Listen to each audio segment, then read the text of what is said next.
Seiring dengan pertumbuhan janin yang semakin pesat, kebutuhan gizi mama pun ikut meningkat. Sayangnya, banyak yang salah kaprah dengan menganggap semakin banyak makan, maka gizi mamil akan bertambah banyak. Padahal, faktor kualitas makanan juga tak kalah penting dalam pemenuhan gizi saat hamil. Mitos tentang pantangan makanan untuk mamil juga kerap membuat banyak mamil enggan mengonsumsi walaupun makanan itu sehat. Ada pula mamil yang memutuskan diet karena takut mengalami kegemukan, baik pada si mama maupun janinnya. Bagaimana tanda ibu hamil cukup gizi? Lantas seperti apa informasinya? Saksikan hanya di Aku dan Si Kecil.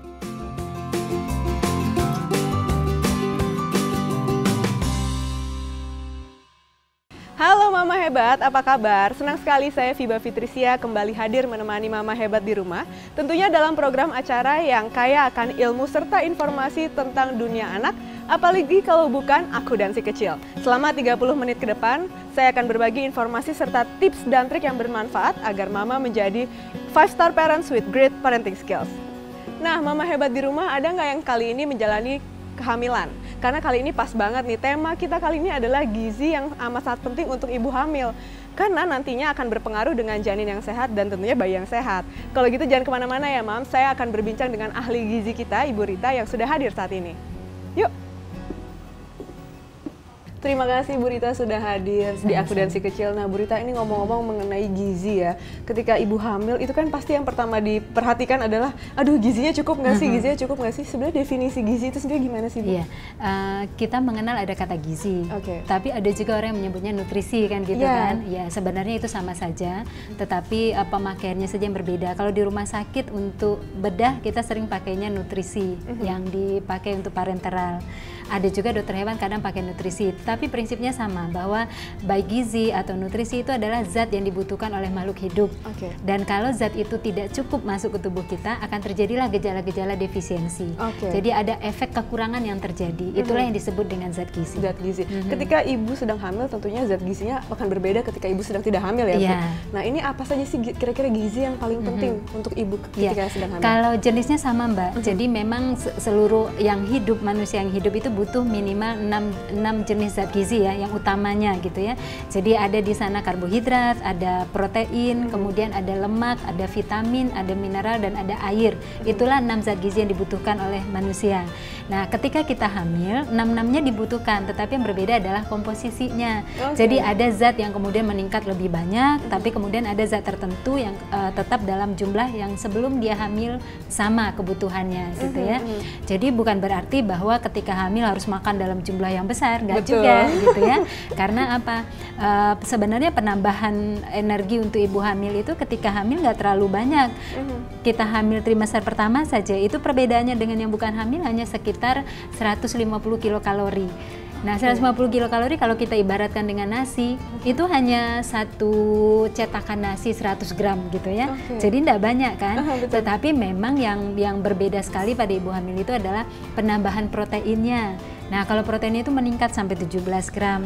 Lalu kemudian vitamin mineral seperti asam folat, vitamin C, kemudian zinc, zat besi itu juga meningkat sangat tinggi.